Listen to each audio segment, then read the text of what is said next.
अब बात करेंगे बंगाल की।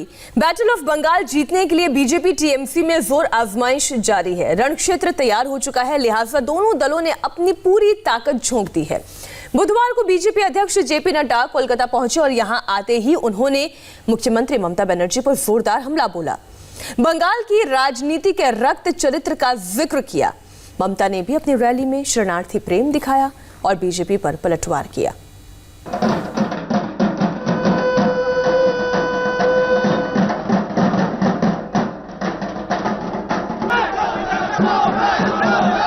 टीएमसी और बीजेपी कार्यकर्ताओं के बीच गुत्थम गुत्थी की ये तस्वीर बता रही है कि इस बार बैटल ऑफ बंगाल में क्या होने वाला है।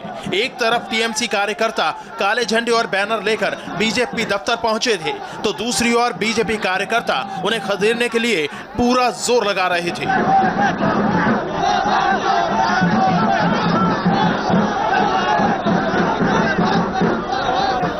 हंगामे की यह तस्वीर तब की है जब बंगाल में मिशन 200 के लिए जेपी नड्डा बुधवार को कोलकाता में बीजेपी दफ्तर के उद्घाटन के लिए पहुंचे थे। जैसे ही जेपी नड्डा पहुंचे, टीएमसी कार्यकर्ता पहुंचे और हंगामा करने लगे।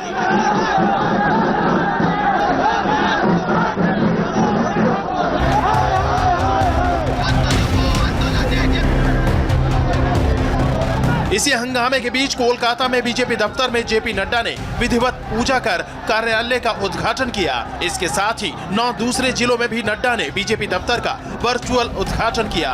इस दौरान नड्डा ने कार्यकर्ताओं को जीत का मंत्र भी दिया। बंगाल में भी भारतीय जनता पार्टी ने एक लंबी लड़ाई लड़ी है। मुझे याद है कि एक समय था 9 साल पहले हमारा वोट प्रतिशत 4 था, 4।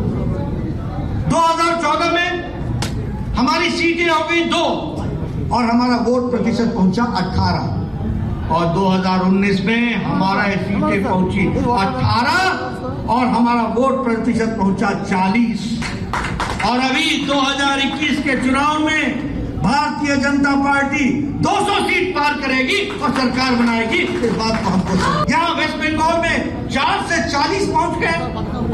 अब अंतिम छलांग लगानी बाकी है और वह हम 2021 में आप लोगों के आशीर्वाद से लगाएंगे।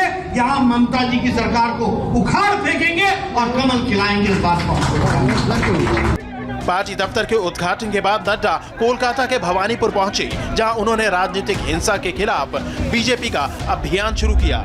इस कैंपेन को नाम दिया गया और नहीं अन्याय कैंपेन। इस दौरान वो कालीघाट मंदिर जाकर मां काली की पूजा करने भी पहुंचे।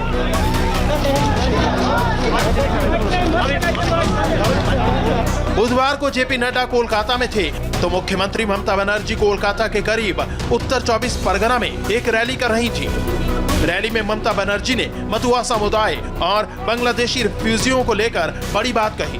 ममता ने कहा कि मथुआ समुदाय और बांग्लादेशी रिफ्यूजी सभी बंगाल के नागरिक हैं और इन्हें नए सिरे से किसी तरह की नागरिकता की कोई जरूरत नहीं है।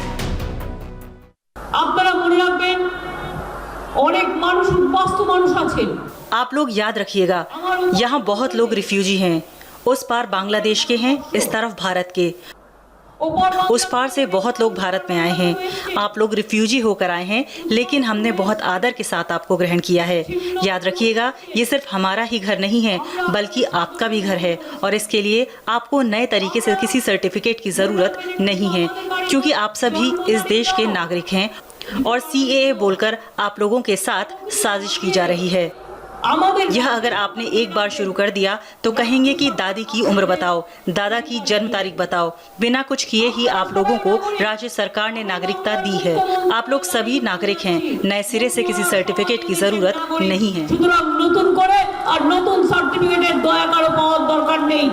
यहाँ ये बताना जरूरी है कि ममता बनर्जी CAA और NRC के खिलाफ रही हैं और बीजेपी का ये चुनावी मुद्दा है और चुनावी माहौल में बंगाल में राजनीतिक हिंसा थमने का नाम नहीं ले रही है। बुधवार को कूच बिहार के तूफानगंज इलाके में बीजेपी के एक और कार्यकर्ता की हत्या कर दी गई। बीजेपी कार्यकर्ता स्वपन दास का शव एक स्कूल बिल्डिंग में लटका मिला। स्वपन दास के परिवार का आरोप है कि हत्या के पीछे टीएमसी के लोगों का हाथ है। बीजेपी लंबे समय से बंगाल में कानून व्यवस्था पर सवाल खड़ा कर रही है। ऐसे में नड्डा ने एक बार फिर से ममता बनर्जी पर तीखा हमला किया। वायलेंस की बात करूं, आज सुबह हमारा एक कार्यकर्ता मारा गया। कल हमारा एक कार्यकर्ता मारा, 130 कार्यकर्ताओं ने जाने दे दी, 130 कार्यकर्ताओं। मैंने 100 लोगों का तर्पण तो खुद किया है।